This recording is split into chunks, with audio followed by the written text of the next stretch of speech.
Ellie says, Jethro says Pearl sent us a letter. A litter of what? Did you hear what? No, but I bet you it's kittens. Probably kittens. Pearl's always trying to give away kittens. Oh, there y'all are. Where's the kittens, Jethro? What kittens? Didn't your ma send us some kittens? Just a minute. No, just a letter. Jethro, how could you think that kittens would... Well, come on, sit down. Let's hear what Pearl's got to say.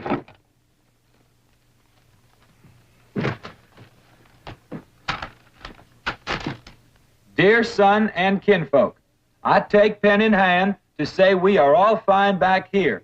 How are you all out there? Just fine, Pearl. That's right. Jethro, I hope you are making good marks in school out there. Ma thinks I'm going to school. Are you in the 5th grade like you would be here? Doggy, Jethro, I clean forgot about putting you in school. We're going to have to get you started today. Can I go too? Well, no, I think Miss Hathaway's got plans to put you in some girls' school. Can I go too? Jethro, I just said it was a girls' school. That's why I want to go. I like girls. I don't. Let's get finished with the letter. After that, we'll take care of school. Your sister, Jethrine, had a narrow escape. A city dude tried to take advantage of her. What does that mean, Paul? Well, that's, well, Granny will explain that to you later. Tell us more about the city dude, Jethro. His name is Jasper He. Jasper, he. That's a funny name. Oh, there's a dot in there. His name is Jasper. He wears patent leather shoes and spats on them. Don't sound too neat, does he? He seen your sister at the cabin when I went there to keep an eye on it for Cousin Jed. I know what Pearl went there to keep an eye on. At Mr. Brewster. Well, now, Granny, Pearl's a widow woman. She got a right to look.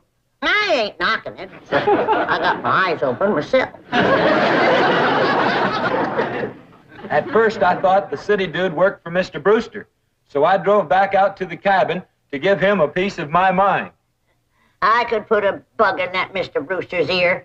Look out for feathers. Feathers? The more Pearl has her eye on a man, the more feathers she sticks in her hat. That's right. 3 and 8 came in flowing 2,000 barrels a day. And it looks like the news strike's going to be even better. There's no doubt about it. This is one of the richest pools we've ever hit. Yep, everything from here is good news.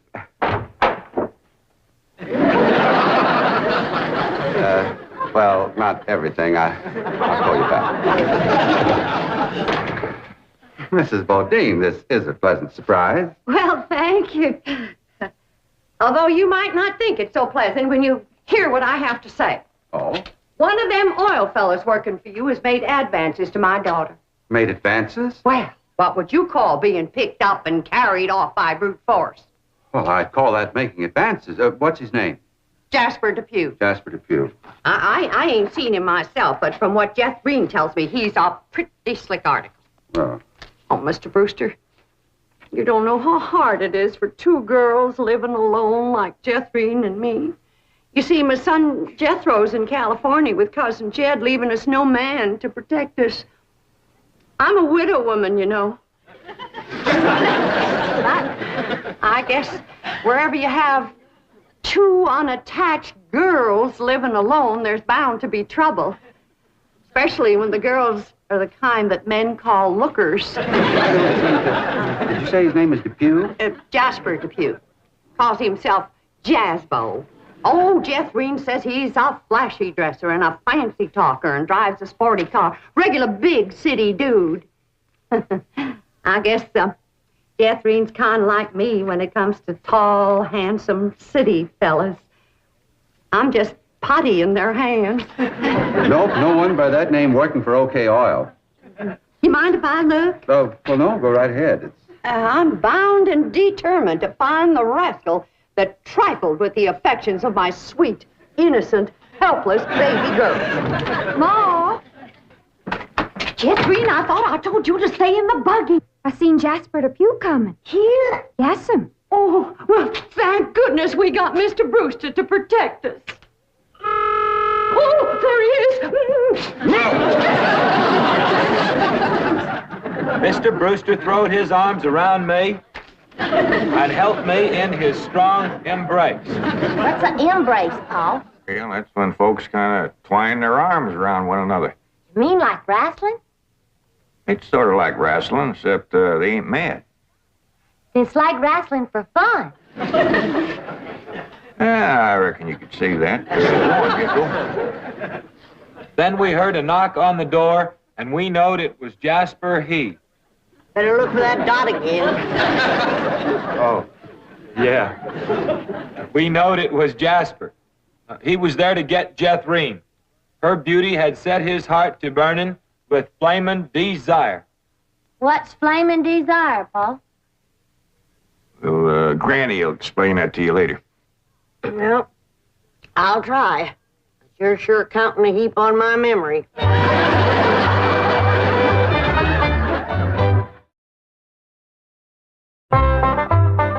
Read on with your Ma's letter there, Jethro. Yeah, it's getting good. One city fella's got his arms around Aunt Pearl, and another's waiting at the door to grab Cousin Jethro. My only thought was to save my daughter, so I tore loose from Mr. Brewster's embrace. I saw Jethro heading for the door, so I quick throwed myself betwixt my child and danger. Sweet innocent Jethro, not knowing better, let that rascal in. He went right to sweet-talking in a voice smoother than fresh churned butter. Hello again, you great, big, beautiful lump of sugar. I brought you something all the way from Eureka Springs. Genuine orchids growed in a hothouse. And this lovely young girl must be your sister. I'm her ma. No. Yeah. Well, for Jethrine's beautiful mother, a little gift of genuine French imported perfume all the way from Paris, France. Oh, you had my order. Oh, my goodness. Genuine Paris, France perfume. Look at that French writing on there. That says, ah, d'amour. That means, oh, love. Ain't he a sport, Ma? And for Jethrine's handsome father, a genuine cigarette case, silver. Thank you, but I am not Jethrine's father. No, Mr. Brewster ain't my husband. He's just a friend. Well, any friend of Jethrine's beautiful mother is a friend of mine. It's from old Mexico and hammered out of solid silver by the Aztecs Indians hundreds of years ago. Well, that brings up an interesting question. Why would the Aztecs make cigarette cases when they had no cigarettes? That is an interesting question. I'll have to ask some of my Aztecs friends about that. Hey, Dom. Remember, ain't she sweet? Well, I've read... Hey, what happened to your orchids? Nothing. I ate 'em already. You mean you ate all them expensive orchids?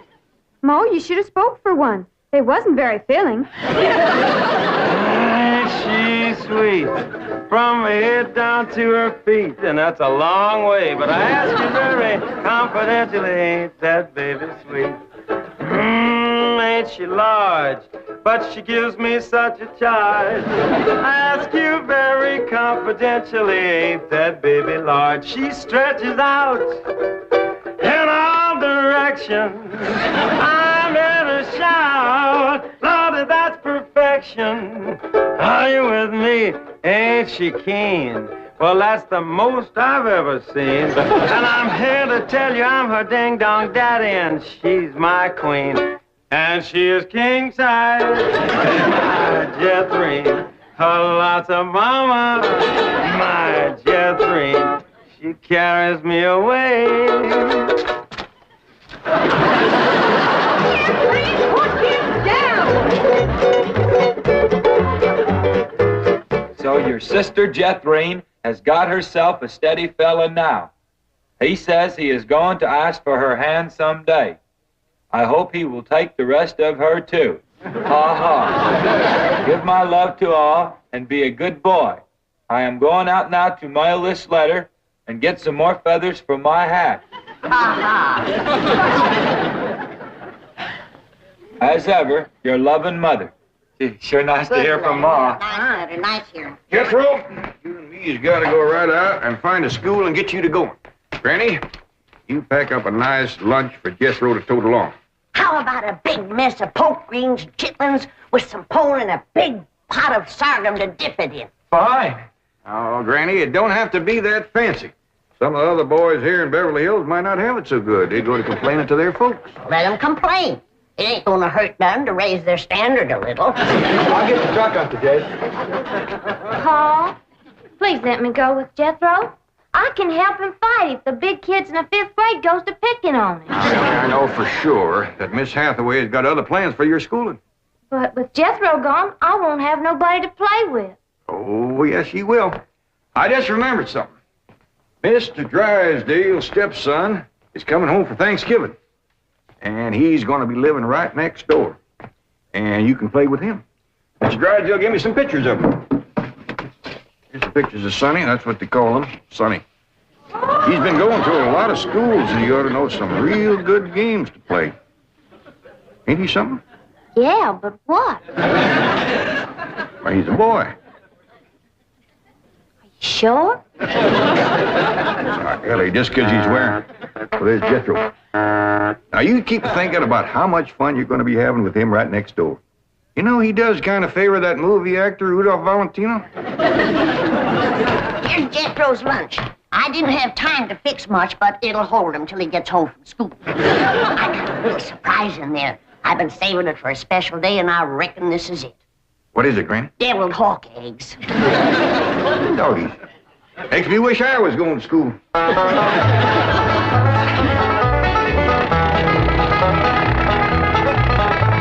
School, all right. Millicent, Schuyler, and Potts. I reckon them 3 is the teachers. 3 teachers. Must be awful big school. I'll say. Well, let's go in there and get you started. There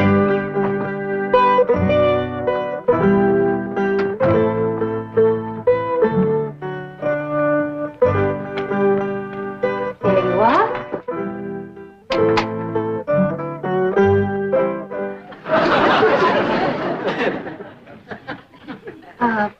May I help you? Well, reckon maybe you can. Diana, someone has parked a most disreputable-looking vehicle outside my window. Perhaps it was these gentlemen. Oh?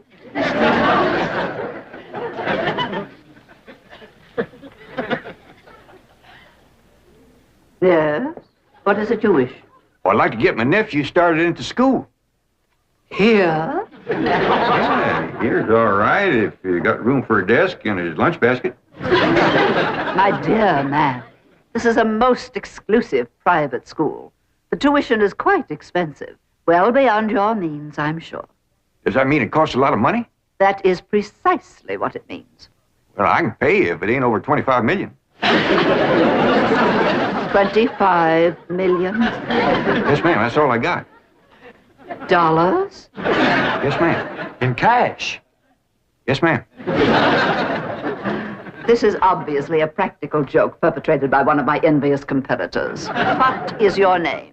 Jed Clampett, ma'am, and this here's... And you expect me to believe that you have $25 million? Well, no, not on me, ma'am, but my neighbor, Mr. Drysdale, he's keeping it in his bank for me.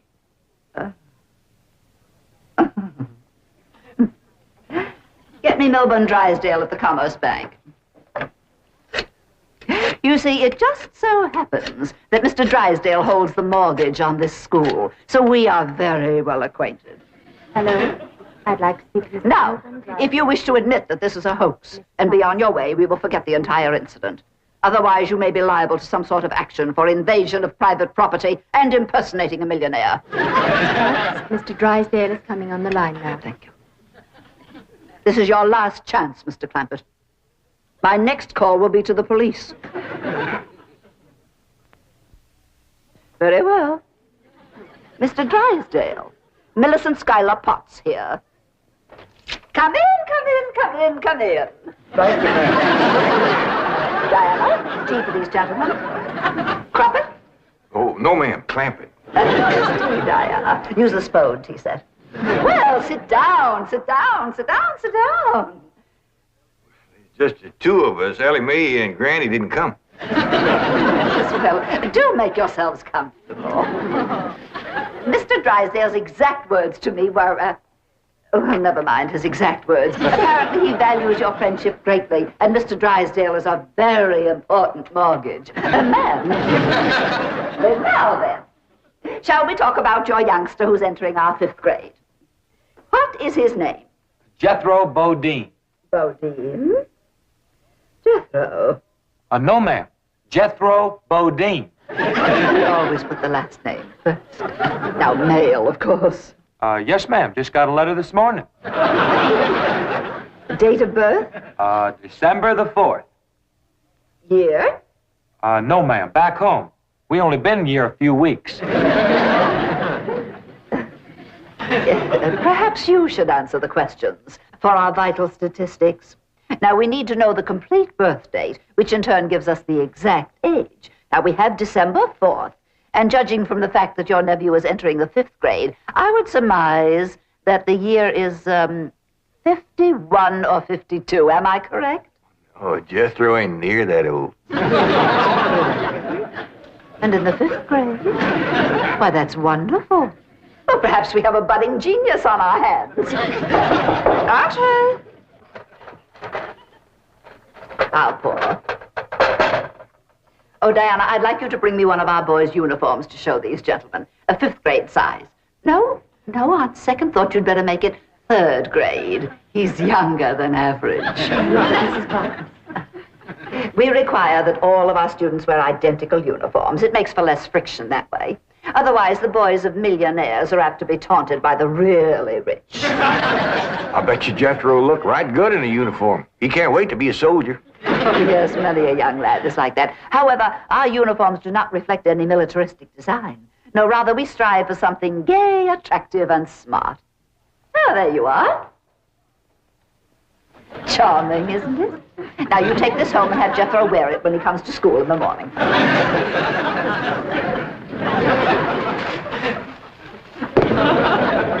Wear this?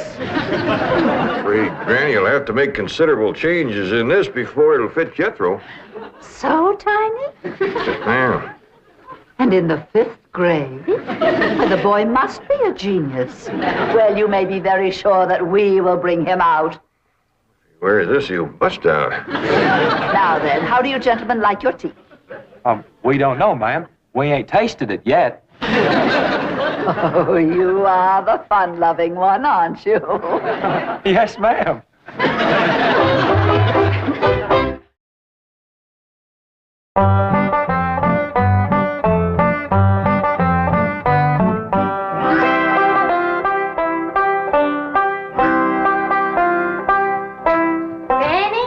Here's Jethro's school clothes. You want me to help let him out? Oh, well, thank you, Ellie, but let's see what has to be done. Maybe they fit him already. That's supposed to be a hat? I reckon so. What's that? Well, Jethro said it stands for POTS. Pots? That's the school he's going to. Pot school. Hell, he'll be learning a good trade. If there's something folks always needs, it's pots. Jethro can make you some dandy new ones once he catches on to it. Who in the Sam Hill is supposed to wear that? Well, Jethro, I reckon. Jethro couldn't have wore that at 3. Paul said it'd take some letting out. Letting out? There ain't enough seams in the whole world to let that out. How's it going, Granny? Are you getting my uniform already? Jethro Bodine? No, Granny. Over to school, it's Bodine Jethro. Ellie Mae, leave the room. Ain't you got no shame running around here in your underpants? Granny, these ain't underpants. They swimming trunks. You wrap that towel around you before I cut a switch. But Granny, Miss Hathaway says... I don't care who says what. I'll be glad when your ma gets out here to take you in hand and to make you some school clothes. These things ain't never gonna fit. But Granny, I gotta have these in the morning. It's a rule. All us kids over there's gotta wear these. And that coat, too. Yeah.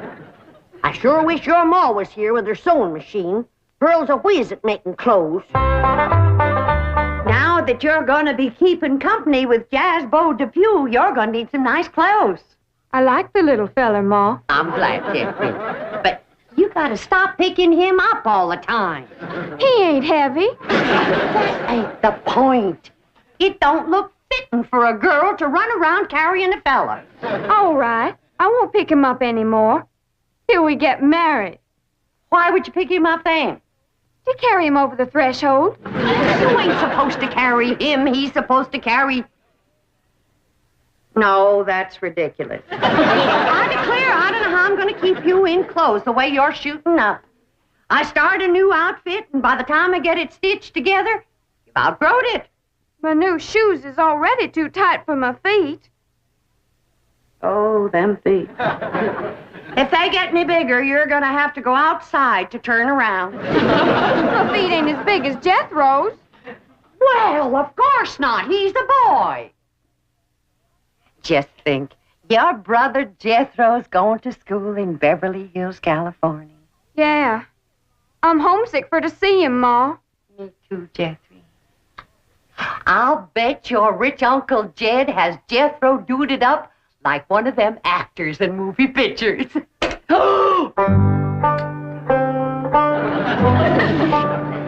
I can't understand these Beverly Hills schools. Wearing that uniform ain't gonna make you no smarter.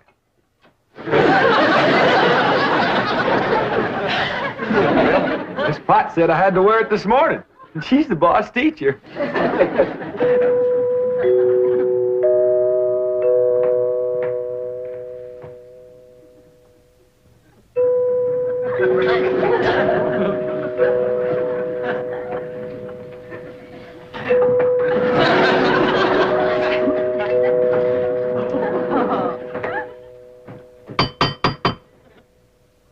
Dang, if Jethro ain't right. Every time that music plays, somebody comes to the door. Good morning. Surprise. Surprise. Good morning, Miss Potts. I decided to come by and drive our diminutive genius to school myself. What? Your nephew, Jethro. Oh, yes, ma'am. Jethro! Come on down here. You got to ride to school. Well, that's mighty nice of you, ma'am. Oh, tut. I'm going to give the boy my personal special attention. I feel that when one... Well, howdy there, Miss Potts. You come to take me to school? You betcha she is. Now, I want you to be a good boy, make good marks so your ma will be proud of you. This is your nephew? Yes, ma'am. You met him yesterday, remember? Of course, he does look a mite different in his uniform. Granny had a time getting it to fit, but she done it. You are in the 5th grade? Oh, yes, ma'am. Just finished 3 years in the 4th. But I can't. It's impossible. Oh, that ain't nothing. He got through the 1st grade in only 2 years. Under no circumstances can I allow this. Well, say, here comes Mr. Drysdale.